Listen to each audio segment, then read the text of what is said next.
बिस्मिल्लाहिर्रहमानिर्रहीम। नाज़रीन, मैं हूं जावेद बलोच और उम्मीद है आप लोग खैरियत से होंगे। आज की बड़ी खबर जो है वो तहरीक-ए-इंसाफ के साबिक़ चेयरमैन इमरान खान से मुतल्लिक है, उनकी रिहाई से मुतल्लिक है, उनकी ज़मानत से मुतल्लिक है और ज़मानत का मामला था सुप्रीम कोर्ट ऑफ पाकिस्तान में। इस हवाले से आपको आगाह करने जा रहे हैं। सुप्रीम कोर्ट ऑफ पाकिस्तान ने साइफ़र साजिश केस में इमरान खान की ज़मानत जो है मंजूर की है और शाह महमूद कुरैशी की ज़मानत भी मंजूर हो गई है।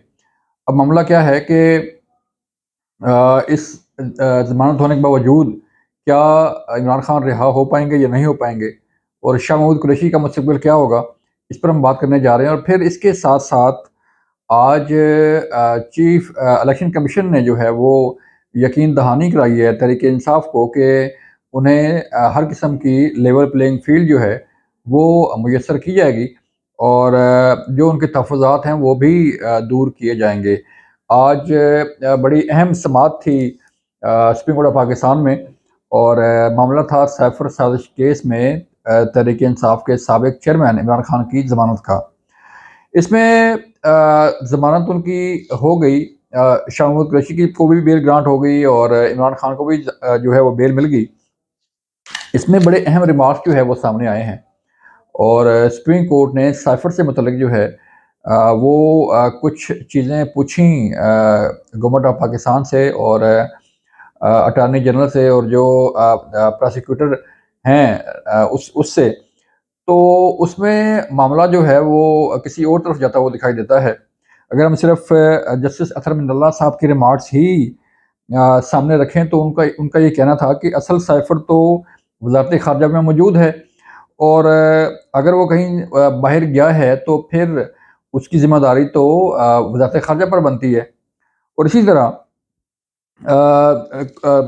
कोर्ट को बताया गया कि जो है वो जो साइफ़र है वो गया था प्रिंसिपल सेक्रेटरी उस वक़्त के आज़म खान के पास और आज़म खान ने जो है वो आगे इमरान खान को दिया, वज़ीर-ए-आज़म को, और वहाँ से जो है वो साइफ़र गुम हो गया। और इस समाअत के दौरान ये भी बात जो है वो सामने आई कि वो एक साइफ़र जो था, जो असल साइफ़र था वो वज़ारत ख़ारजा में ही है और जो उसकी कॉपी है वो वहाँ पे जाती है वज़ीर-ए-आज़म हाउस और उस समरी को जो है वो लहराया जाता है। फिर अगर हम देखें तो शाह महमूद कुरैशी के मुतालिक जो है वो रिमार्क्स दिए कायम मकाम चीफ जस्टिस ने कि शाह महमूद कुरैशी जो है वो समझदार थे। वो ख़ुद तो बच निकले और बानी पीटीआई को कहा कि वो साइफ़र पढ़ दें। अब इसमें अगर हम देखें तो कायम मकाम चीफ जस्टिस जो है वो सरदार तारिक मसूद ने कहा कि वो वज़ीर ख़ारजा तो समझदार थे और उन्होंने जो है वो ये साइफ़र जो है वो वज़ीर-ए-आज़म को दे दिया और फिर उन्हें फँसा दिया। वज़ीर ख़ारजा ने बानी पीटीआई को फँसा दिया। आप आप जाएँ और वो जाने, आप जाने और वो जाने। तो इस तरह के रिमार्क्स जो है वो सामने आए हैं। तो जस्टिस मंसूर अली शाह ने कहा है कि किसी मुल्क से तल्लुकात ख़राब करने का तो एफ़आईआर में ज़िक्र ही नहीं है कि अमेरिका के साथ जो अगर हमारे तल्लुकात ख़राब हुए और जगहसाई हुई तो उसमें तो एफ़आईआर का ज़िक्र नहीं है। तो इस तरह की चीज़ें जो हैं वो सामने आई और सामने आने पर जो है वो ये साइफ़र कहानी जो है वो उसमें बड़े अहम हक़ाइक़ जो है वो सामने आए हैं और साबिक़ वज़ीर-ए-आज़म पर जुर्म साबित ही नहीं हुआ, वो तो मासूम है। ये भी जस्टिस अतहर मिनल्ला ने कहा अपने रिमार्क्स में। और ये कहा गया, जस्टिस मंसूर अली शाह ने पूछा कि पाक अमेरिका तल्लुकात ख़राब होने से किसी और मुल्क को फ़ायदा हुआ या नहीं? इसकी तफ्तीश कैसे हुई? तल्लुकात ख़राब करने का तो एफ़आईआर में ज़िक्र ही नहीं। तो फिर जस्टिस अतहर मिनल्ला ने ये कहा कि वज़ीर-ए-आज़म को वक़्त से पहले बाहर निकालने से मुल्क की जगहसाई जो है वो नहीं होती। ये उन्होंने क्वेश्चन उठाया कि क्या इससे ये जगहसाई नहीं हुई कि किसी वज़ीर-ए-आज़म को वक़्त से पहले जो है वो निकाल दिया जाए? और क्या वज़ीर-ए-आज़म को वक़्त से पहले हटाने पर ऑफ़िशियल सीक्रेट एक्ट लगता है या नहीं लगता? तो ये भी चीज़ें जो हैं वो सामने आईं और रिमार्क्स सामने आए।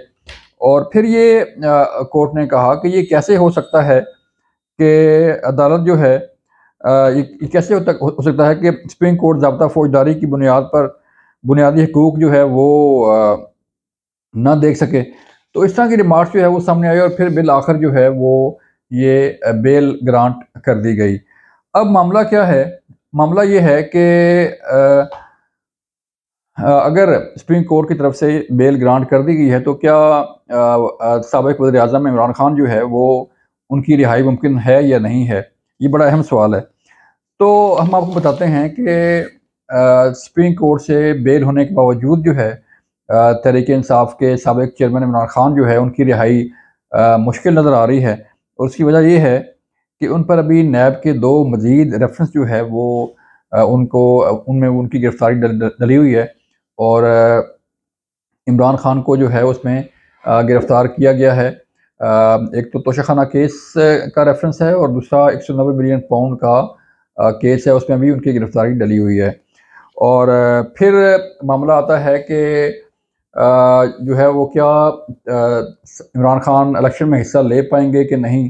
یہ بڑا اہم سوال ہے کہ اگر رہائی ملتی ہے یا رہائی نہیں ملتی تو کیا تحریک انصاف کے سابق چیئرمین عمران خان الیکشن میں حصہ لے پائیں گے کہ نہیں لے پائیں گے؟ انہوں نے اپنے میاں والی کی حلقہ NA 89 سے کاغذات نامزدگی تو جمع کروا دی ہیں، لیکن جو توشہ خانہ کیس میں انہیں سزا ہوئی ہے اس میں ان کی سزا معطل تو ہوئی، لیکن اس کے باوجود جو ہے ان کی کنوکشن جو ہے وہ ختم نہیں ہوئی، جو ان کی سزا ہے وہ ختم نہیں ہوئی، اور جو ہے اس کی وجہ سے قانونی ماہرین جو ہے ان کا یہ کہنا ہے کہ وہ نااہل ہو چکے ہیں، اور پھر نااہلی جو ہے وہ صرف اس کیس میں نہیں ہے، الیکشن کمیشن کی طرف سے بھی انہیں نااہل کیا گیا تھا، تو لہٰذا 2 مقدمات میں وہ نااہل ہو چکے ہیں، اور اس پر جو ہے وہ ان کا الیکشن میں حصہ لینا جو ہے وہ انتہائی مشکل نہیں بلکہ جو ہے وہ ناممکن ہے۔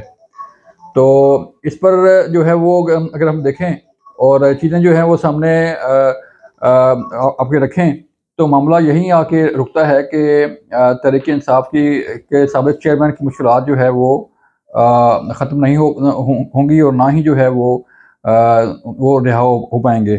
اس کے ساتھ ساتھ جو کاغذات نامزدگی ہیں وہ بھی مسترد ہونے کے چانسز ہیں، اور اسی بنیاد پر جو ہے وہ تحریک انصاف کے سابق چیئرمین جو ہے وہ انتخابات میں حصہ جو ہے وہ نہیں لے پائیں گے۔